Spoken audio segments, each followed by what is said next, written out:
El azul manto de rezar. El día de mayo en que cumplía 13 años, los cristales estaban empañados por el frío. Mis padres habían despertado a mis hermanas bien temprano, y cuando yo aún dormía, escribieron en las ventanas: «Felicidades, hijo. Felicidades, hermano». Palabras que pronto empezaron a chorrear por sus letras gracias al calor de las estufas. Una grata e inesperada sorpresa, sin duda. El día antes había intentado afeitarme con la maquinita de papá un bigote incipiente y desagradable. Los pantalones largos de franela me picaban a la altura de los tobillos. Llevaba las medias zurcidas y zapatos con suela de goma cuando fui a desayunar mi taza de cacao. La cocina relucía. Los abuelos venían a comer y, según se me había dicho, el padre de mamá tenía un regalo muy importante para mí. Cuando llegó, jadeante, tras subir con dificultad la empinada escalera que conducía a nuestro piso, sus ojos echaban chispas. Quiso estar un momento a solas conmigo. Sabía que mis padres eran alérgicos a las grandes fiestas de Bar Mitzvah y que yo no había pedido nada ni estaba particularmente interesado en ninguna celebración, aunque sí orgulloso de mi mayoría de edad. Lo que iba a ocurrir después de 30 años del diálogo que mantuvimos mi abuelo Jacobo y yo ese día aún me conmueve. Es una joya a la par que sincrónica retrospectiva. El papel que envolvía mi regalo era crujiente, semejante al ala de una libélula azul. Como azul cielo era el talit, o manto de rezar que me ofrecía. ¿Sabes por qué es azul nuestro manto de rezar?, me preguntó.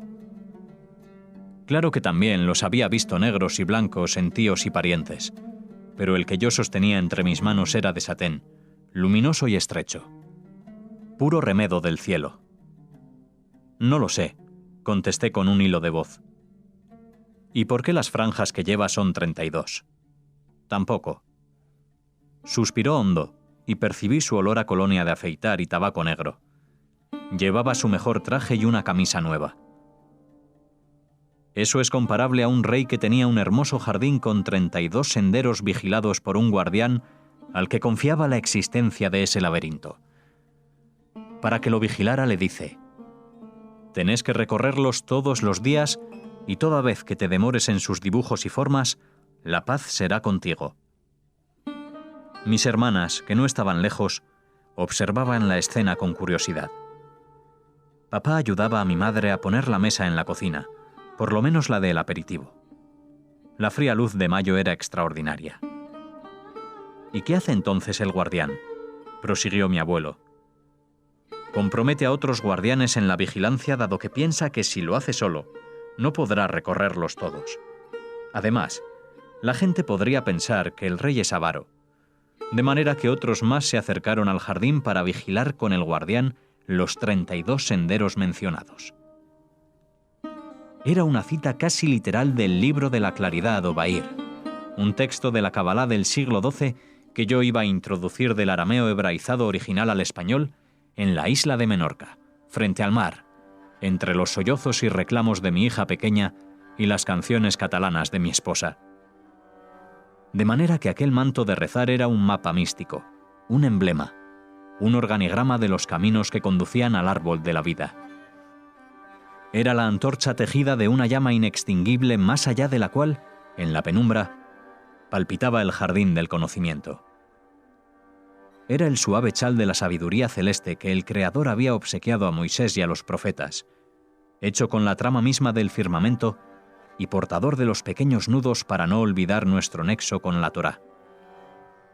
Era un jardín simbólico y metafísico para echarse a la cabeza y sentir los efluvios de su paz. Era un don y un privilegio, y mi abuelo contaba la parábola que lo describía de modo elíptico, rescatándola de las sutiles arcas de la desmemoria, tal vez sin saber de dónde procedía ni cómo había llegado hasta él en la Europa de su infancia. Me sonrió, abrazó y dijo: «Eres un guardián más del jardín, no lo estropees.